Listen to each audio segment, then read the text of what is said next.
खुशखबरी आए, लेकिन केंद्रीय विश्वविद्यालय है, उसे बाकी तमाम केंद्रीय विश्वविद्यालयों की तरह समान अधिकार मिले हैं, समान फंड्स मिल रहे हैं। और ये और एएमयू की जो धार है और एएमयू की जो इतिहास है वो ये बताता है कि एएमयू को जितना आगे बढ़ाया जाए, एएमयू पर जितना भी इन्वेस्ट किया जाए, शायद वो कम रहेगा। और वहाँ की चीज़ों में सम्मिलित होकर देश दुनिया को एक संदेश तो प्रधानमंत्री जरूर दे सकते हैं कि चलो, भारत में चाहे गुरुद्वारे हों, चाहे यूनिवर्सिटी हो, चाहे कोई भी धर्म हो, चाहे कोई भी संप्रदाय हो, सब एक है और सरकार की नज़र में सब एक है और सब एक साथ मिलकर चल रहे हैं और सब पर सरकार की बराबर की नज़र है।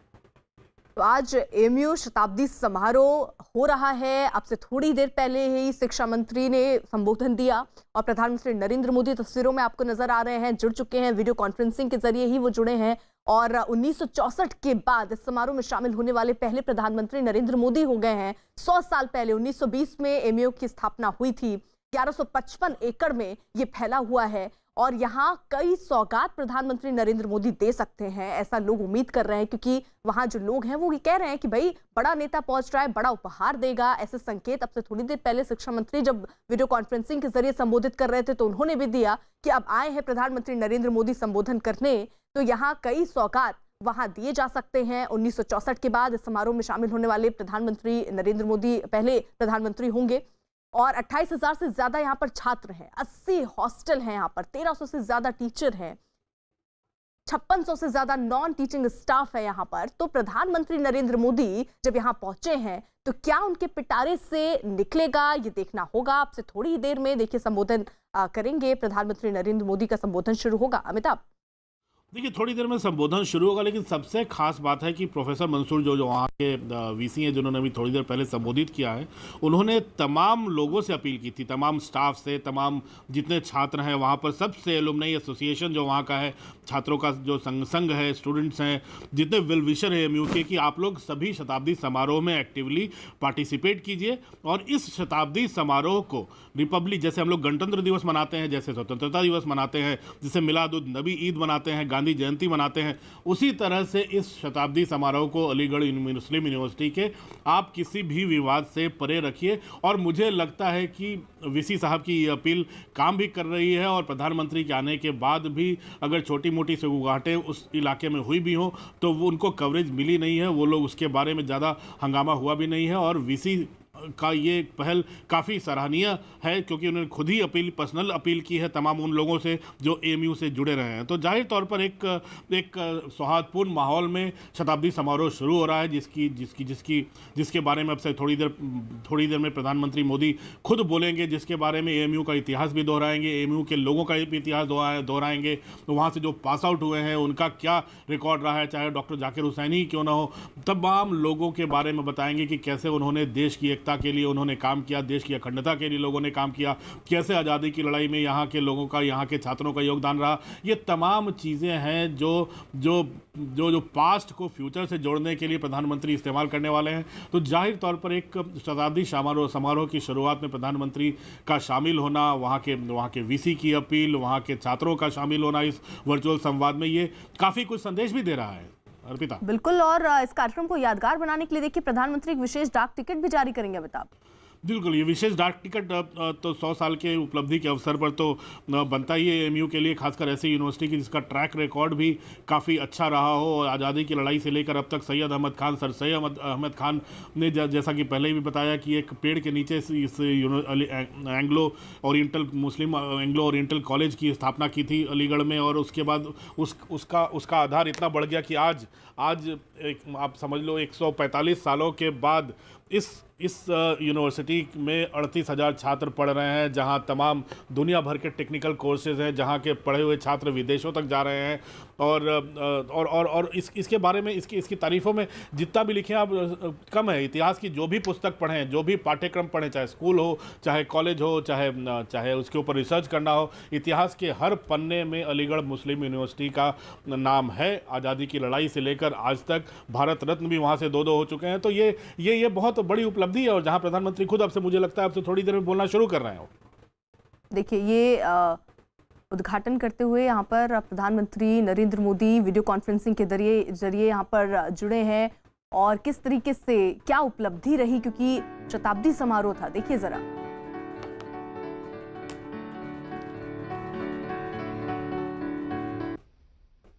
तो ये डाक टिकट जारी किया प्रधानमंत्री नरेंद्र मोदी ने अलीगढ़ मुस्लिम यूनिवर्सिटी के पहले शताब्दी समारोह में। आज प्रधानमंत्री नरेंद्र मोदी जो है देखिए पहुंच चुके हैं, वीडियो कॉन्फ्रेंसिंग के जरिए जुड़े हैं, डाक टिकट उन्होंने जारी किया है और अब से थोड़ी देर में देखिए प्रधानमंत्री इस वक्त खड़े हो चुके हैं और अब से थोड़ी देर में संबोधित करेंगे।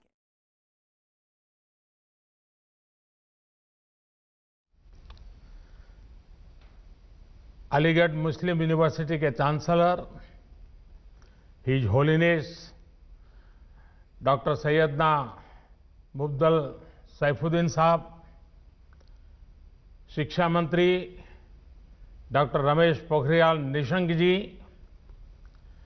शिक्षा राज्य मंत्री श्रीमान संजय धोत्रे जी, वाइस चांसलर भाई तारिक मंसूर जी, सभी प्रोफेसर्स, स्टाफ, इस कार्यक्रम में जुड़े एएमयू के हजारों छात्र छात्राएं, एएमयू के लाखों एलुमनाई, अन्य महानुभाव और साथियों, सबसे पहले मैं आप सभी का आभार व्यक्त करना चाहता हूं। आपने एएमयू के शताब्दी समारोह के इस ऐतिहासिक अवसर पर मुझे अपनी खुशियों के साथ जुड़ने का मौका दिया है। मैं तस्वीरों में देख रहा था century gate, social science department, mass communication, तमाम विभागों की बिल्डिंग्स को खूबसूरती से सजाया गया है। ये सिर्फ बिल्डिंग नहीं है, इनके साथ शिक्षा का जो इतिहास जुड़ा है वो भारत की अमूल्य धरोहर है। आज एएमयू से तालीम लेकर निकले सारे लोग भारत के सर्वश्रेष्ठ स्थानों पर और संस्थानों में नहीं बल्कि दुनिया के सैकड़ों देशों में छाए हुए हैं। मुझे विदेश यात्रा के दौरान अक्सर यहां के एलुमनाई मिलते हैं जो बहुत गर्व से बताते हैं कि मैं एएमयू से पढ़ा हूं। एएमयू के एलुमनाई कैंपस से अपने साथ हंसी मजाक और शेरो शायरी का एक अलग अंदाज लेकर आते हैं। वो दुनिया में कहीं भी हो भारत की संस्कृति का प्रतिनिधित्व करते हैं। प्राउड अलीग्स, यही कहते हैं ना आप लोग, पार्टनर्स, आपके इस गर्व की वजह भी है। अपने 100 वर्ष के इतिहास में एएमयू ने लाखों जीवन को तराशा है, संवारा है, एक आधुनिक और वैज्ञानिक सोच दी है, समाज के लिए, देश के लिए कुछ करने की प्रेरणा जगाई है। मैं सभी के नाम लूंगा तो समय शायद बहुत कम पड़ जाएगा। एएमयू की ये पहचान, इस सम्मान का आधार उसके वो मूल्य रहे हैं जिन पर सर सैयद अहमद खान द्वारा इस संस्थान की स्थापना की गई है। ऐसे प्रत्येक छात्र छात्रा और इन 100 वर्षों में एएमयू के माध्यम से देश की सेवा करने वाले प्रत्येक टीचर प्रोफेसर का भी मैं अभिनंदन करता हूं। अभी कोरोना के इस संकट के दौरान भी एएमयू ने जिस तरह समाज की मदद की वो अभूतपूर्व है। हजारों लोगों का मुफ्त टेस्ट करवाना, आइसोलेशन वार्ड बनाना, प्लाज्मा बैंक बनाना और पीएम केयर फंड में एक बड़ी राशि का योगदान देना समाज के प्रति आपके दायित्वों को पूरा करने की गंभीरता को दिखाता है। अभी कुछ दिन पहले ही मुझे चांसलर डॉक्टर सैयदना साहब की चिट्ठी भी मिली है। उन्होंने वैक्सीनेशन ड्राइव में भी हर स्तर पर सहयोग देने की बात कही है। देश को सर्वोपरि रखते हुए ऐसे ही संगठित प्रयासों से आज भारत कोरोना जैसी वैश्विक महामारी का सफलता से मुकाबला कर रहा है। साथियों, मुझे बहुत सारे लोग बोलते हैं कि एएमयू कैंपस अपने आप में एक शहर की तरह है। अनेकों डिपार्टमेंट्स, दर्जनों हॉस्टल्स, हजारों टीचर्स, प्रोफेसर्स, लाखों स्टूडेंट्स के बीच एक मिनी इंडिया भी नजर आता है। एएमयू में भी एक तरफ उर्दू पढ़ाई जाती है तो हिंदी भी, अरबी पढ़ाई जाती है तो यहां संस्कृत की शिक्षा का भी एक सदी पुराना संस्थान है। यहां की लाइब्रेरी में कुरान की मैन्युस्क्रिप्ट है तो गीता रामायण के अनुवाद भी उतने ही सहज कर रखे गए हैं। ये विविधता एएमयू कैसे और एएमयू जैसे प्रतिष्ठित संस्थान की ही सिर्फ नहीं, देश की भी ताकत है। हमें इस शक्ति को न भूलना है, न ही इसे कमजोर पड़ने देना है। एएमयू के कैंपस में एक भारत श्रेष्ठ भारत की भावना दिनों दिन मजबूत होती रहे, हमें मिलकर इसके लिए काम करना है। साथियों, बीते 100 वर्षों में एएमयू ने दुनिया के कई देशों से भारत के संबंधों को सशक्त करने का भी काम किया है।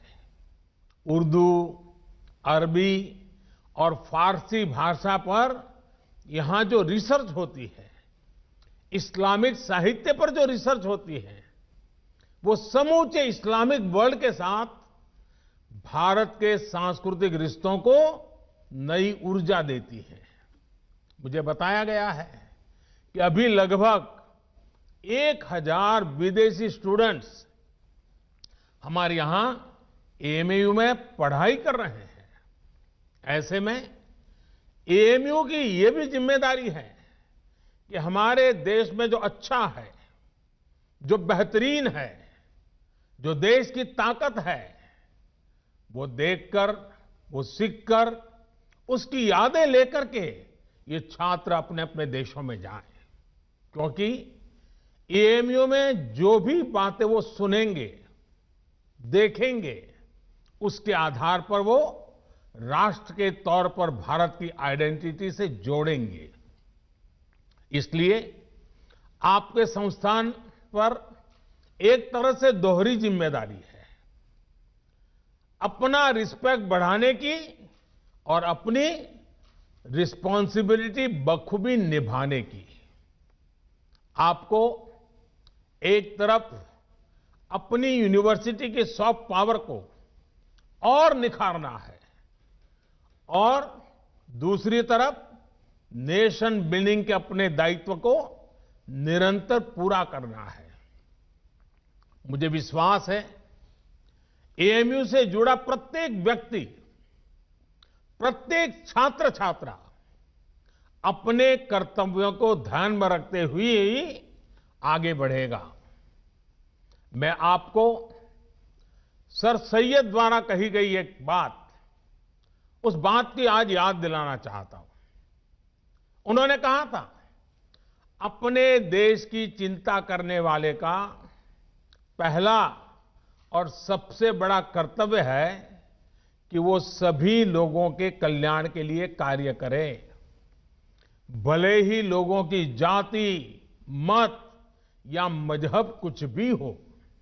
साथियों, अपनी इस बात को विस्तार देते हुए सर सैयद ने एक उदाहरण भी दिया था।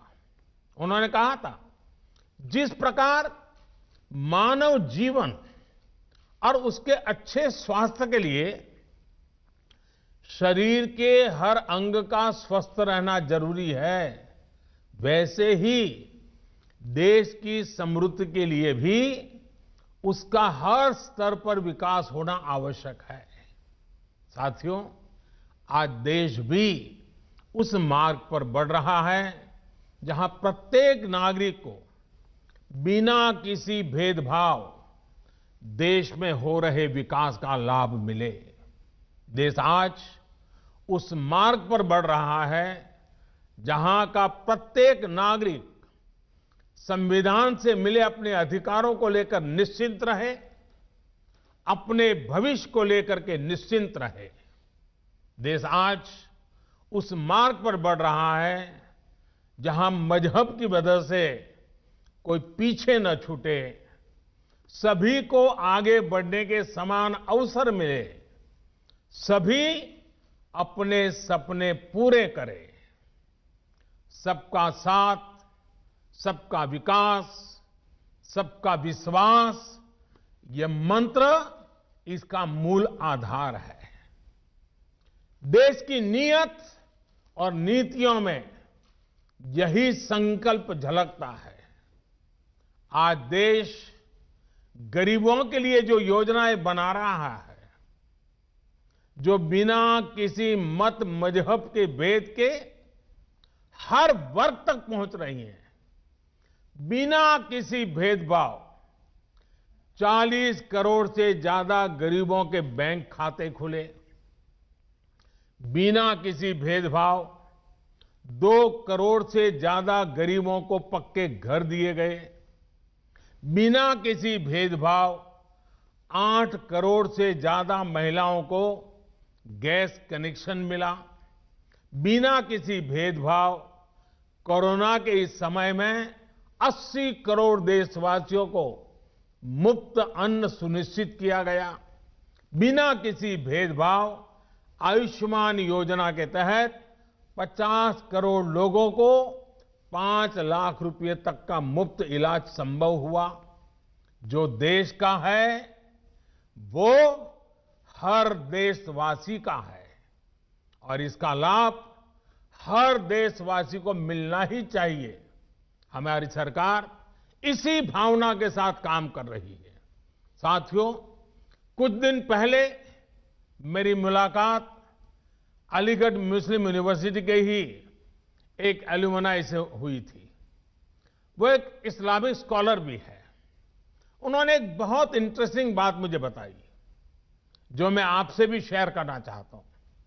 स्वच्छ भारत मिशन के तहत जब देश में 10 करोड़ से ज्यादा शौचालय बने तो इसका लाभ सभी को हुआ।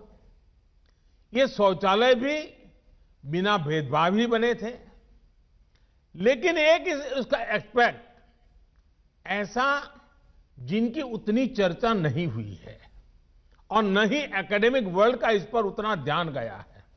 मैं चाहता हूं कि अलीगढ़ मुस्लिम यूनिवर्सिटी का भी हर स्टूडेंट इस पर गौर करे।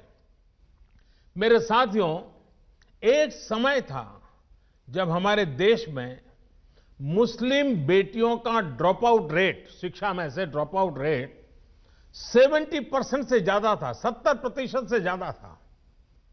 मुस्लिम समाज की प्रगति में बेटियों का इस तरह पढ़ाई बीच में छोड़ना हमेशा से बहुत बड़ी बाधा रहा है। लेकिन 70 साल से हमारे यहां स्थिति यही थी कि 70% से ज्यादा मुस्लिम बेटियां अपनी पढ़ाई पूरी नहीं कर पाती थी। इन्हीं स्थितियों में स्वच्छ भारत मिशन शुरू हुआ, गांव-गांव शौचालय बने, सरकार ने स्कूल जाने वाली गर्ल्स स्टूडेंट के लिए मिशन मोड पे अलग शौचालय बनवाए। आज देश के सामने क्या स्थिति है? पहले मुस्लिम बेटियों का जो स्कूल ड्रॉप आउट रेट 70% से ज्यादा था, वो अब घटकर करीब करीब 30% रह गया है। पहले लाखों मुस्लिम बेटियां शौचालय की कमी की वजह से पढ़ाई छोड़ देती थी। अब हालात बदल रहे हैं। मुस्लिम बेटियों का ड्रॉप रेट कम से कम हो, इसके लिए केंद्र सरकार निरंतर प्रयास कर रही है। आपकी अलीगढ़ मुस्लिम यूनिवर्सिटी में भी स्कूल ड्रॉप आउट छात्र छात्राओं के लिए ब्रिज कोर्स चलाया जा रहा है। और अभी मुझे एक और बात बताई गई है जो बहुत अच्छी लगी है। एएमयू में अब फीमेल स्टूडेंट्स की संख्या बढ़कर 35% हो गई है। मैं आप सबको बधाई देना चाहूंगा। मुस्लिम बेटियों की शिक्षा पर, उनके सशक्तिकरण पर सरकार का बहुत ध्यान है। पिछले 6 साल में सरकार द्वारा करीब करीब 1 करोड़ मुस्लिम बेटियों को स्कॉलरशिप दी गई है। साथियों, जेंडर के आधार पर भेदभाव न हो, सबको बराबर अधिकार मिले, देश के विकास का लाभ सबको मिले, ये एएमयू की स्थापना की प्राथमिकताओं में था। आज भी एएमयू के पास ये गौरव है कि इसकी फाउंडर चांसलर की जिम्मेदारी बेगम सुल्तान ने संभाली थी। 100 साल पहले की परिस्थितियों में ये किया जाना कितना बड़ा काम था, इसका अंदाज लगाया जा सकता है। आधुनिक मुस्लिम समाज के निर्माण का जो प्रयास उस समय शुरू हुआ था, 3 तलाक जैसी कुप्रथा का अंत करके देश ने आज उसे आगे बढ़ाया है। साथियों, पहले ये कहा जाता था कि अगर एक महिला शिक्षित होती है तो पूरा परिवार शिक्षित हो जाता है। ये बात सही है, लेकिन परिवार की शिक्षा के आगे भी इसके गहरे मायने हैं। महिलाओं को शिक्षित इसलिए होना है ताकि वो अपने अधिकारों का सही इस्तेमाल कर सके, अपना भविष्य खुद तय कर सके। एजुकेशन अपने साथ लेकर के आती है एम्प्लॉयमेंट और एंटरप्रेन्योरशिप। एम्प्लॉयमेंट और एंटरप्रेन्योरशिप अपने साथ लेकर आते हैं इकोनॉमिक इंडिपेंडेंस। इकोनॉमिक इंडिपेंडेंस में होता है एम्पावरमेंट।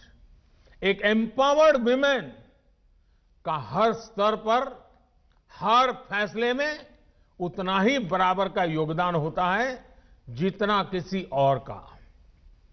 फिर चाहे बात परिवार को डायरेक्शन देने की हो या फिर देश को डायरेक्शन देने की।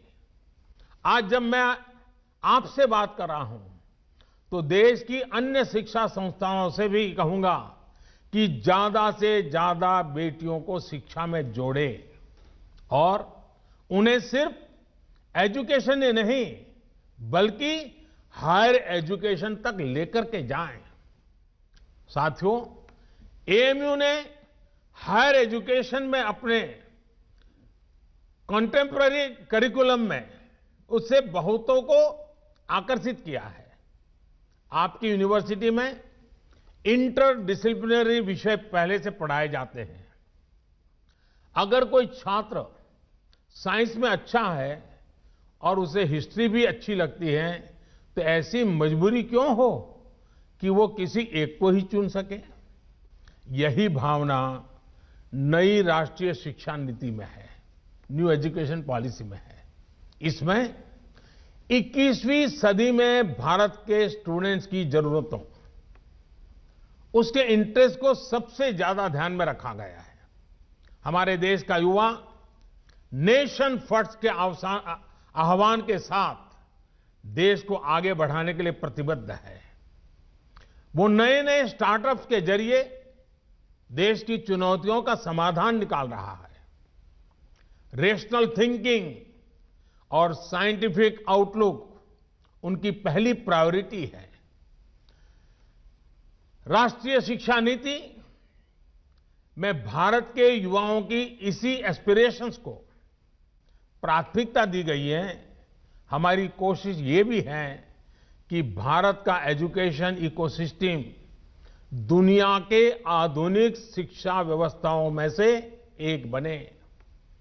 नई नेशनल एजुकेशन पॉलिसी में जो मल्टीपल एंट्री है, एग्जिट पॉइंट की व्यवस्था है, उससे स्टूडेंट्स को अपनी शिक्षा के बारे में फैसले लेने में आसानी हो गई। हर एग्जिट ऑप्शन के बाद उन्हें एप्रोप्रिएट सर्टिफिकेट भी दिया जाएगा। ये स्टूडेंट्स को पूरे कोर्स की फीस की चिंता किए बिना अपना फैसला लेने की आजादी होगी।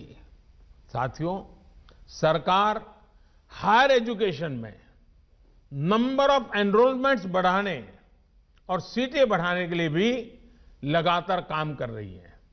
वर्ष 2014 में हमारे देश में 16 आईआईटीज थी, 16। आज 23 आईआईटीज हैं, 23। वर्ष 2014 में हमारे देश में 9 ट्रिपल आईटीज थी, 9 ट्रिपल आईटीज थी। आज 25 ट्रिपल आईटीज हैं। वर्ष 2014 में हमारे यहां 13 आईआईएम्स थे, आज 20 आईआईएम्स हैं। मेडिकल एजुकेशन को लेकर भी बहुत काम किया गया है। 6 साल पहले तक देश में सिर्फ 7 एम्स थे, आज देश में 22 एम्स हैं। शिक्षा चाहे ऑनलाइन हो या ऑफलाइन, सभी तक पहुंचे, बराबरी से पहुंचे, सभी का जीवन बदले, हम इसी लक्ष्य के साथ काम कर रहे हैं। साथियों, एएमयू के 100 साल पूरे होने पर मेरी आप सभी युवा पार्टनर्स से कुछ और अपेक्षाएं भी हैं।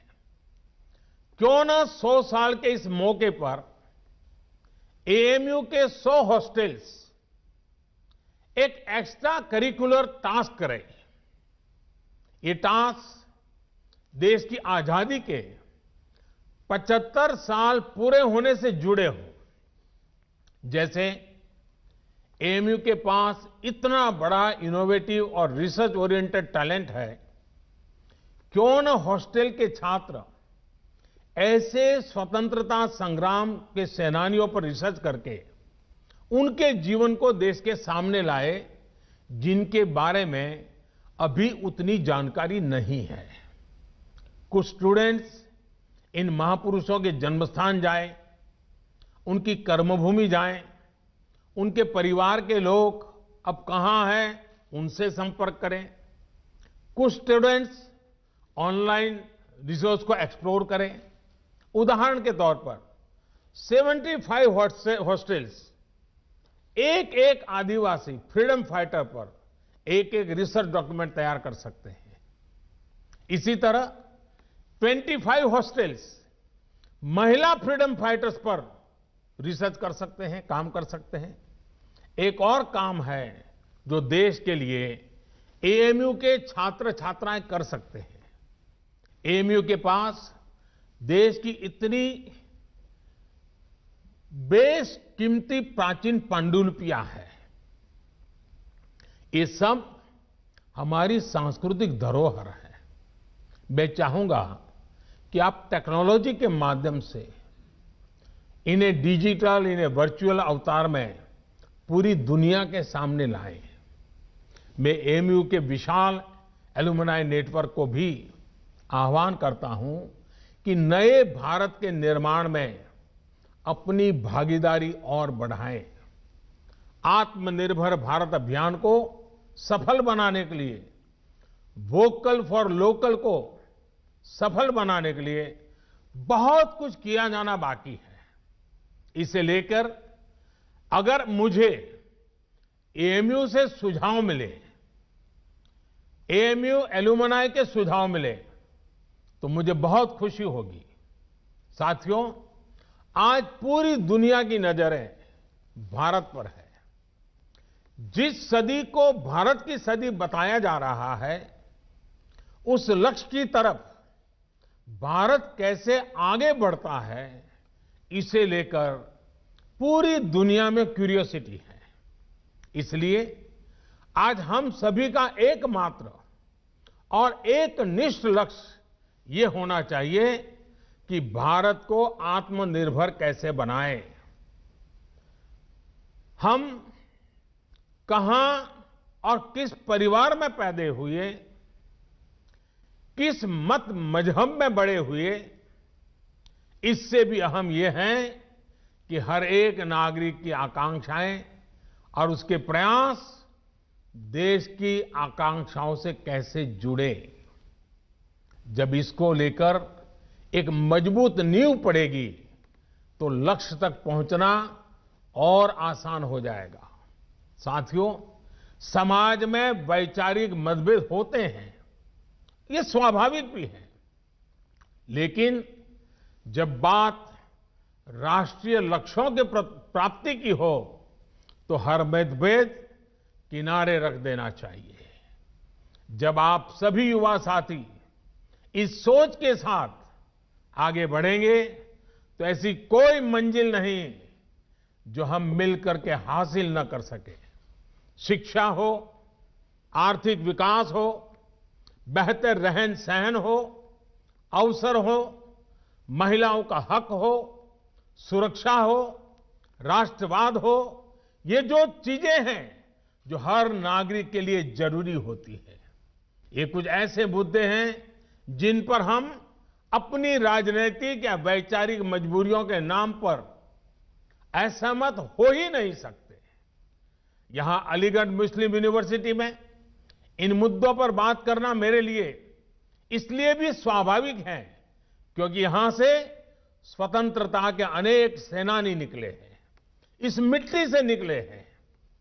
इन स्वतंत्रता सेनानियों की भी अपनी पारिवारिक, सामाजिक, वैचारिक परवरिश थी, अपने अपने विचार थे, लेकिन जब गुलामी से मुक्ति की बात आई तो सारे विचार आजादी के एक लक्ष्य के साथ ही जुड़ गए।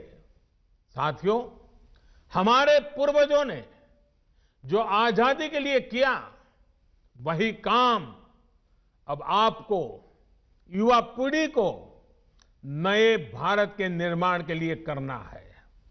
जैसे आजादी एक कॉमन ग्राउंड थी, वैसे ही नए भारत के लिए हमें एक कॉमन ग्राउंड पर काम करना है। नया भारत आत्मनिर्भर होगा, हर प्रकार से संपन्न होगा, तो लाभ भी सभी 130 करोड़ से ज्यादा देशवासियों को होगा। ये विमर्श समाज के हर हिस्से तक पहुंचे, ये काम आप कर सकते हैं, युवा साथी कर सकते हैं।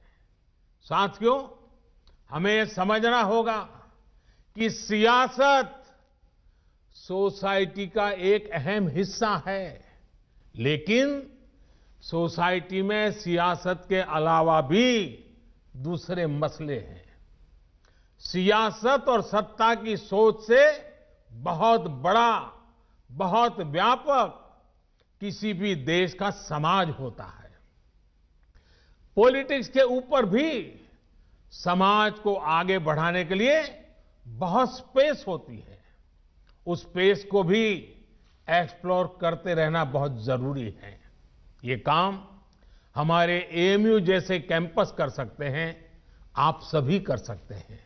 साथियों, न्यू इंडिया के विजन की जब हम बात करते हैं तो उसके मूल में भी यही है कि राष्ट्र के, समाज के विकास को राजनीतिक चश्मे से न देखा जाए। हां, जब हम इस बड़े उद्देश्य के लिए साथ आते हैं तो संभव है कि कुछ तत्व इससे परेशान हो। ऐसे तत्व दुनिया की हर सोसाइटी में मिल जाएंगे। ये कुछ ऐसे लोग होते हैं जिनके अपने स्वार्थ होते हैं। वो अपने स्वार्थ को सिद्ध करने के लिए हर हथकंडा अपनाएंगे, हर प्रकार की नेगेटिविटी फैलाएंगे, लेकिन जब हमारे मन और मस्तिष्क में नए भारत का निर्माण सर्वोच्च होगा तो ऐसे लोगों का स्पेस अपने आप में सिकुड़ता जाएगा। साथियों, पॉलिटिक्स इंतजार कर सकती है, सोसाइटी इंतजार कर सकती है, देश का डेवलपमेंट का इंतजार नहीं कर सकता। गरीब समाज के किसी भी वर्ग का हो वो इंतजार नहीं कर सकता। महिलाएं, वंचित, पीड़ित, शोषित विकास का इंतजार नहीं कर सकते। सबसे बड़ी बात, हमारे युवा, आप सभी और इंतजार नहीं करना चाहेंगे। पिछली शताब्दी में मतभेदों के नाम पर बहुत वक्त पहले ही जाया हो चुका है। अब वक्त नहीं गंवाना है।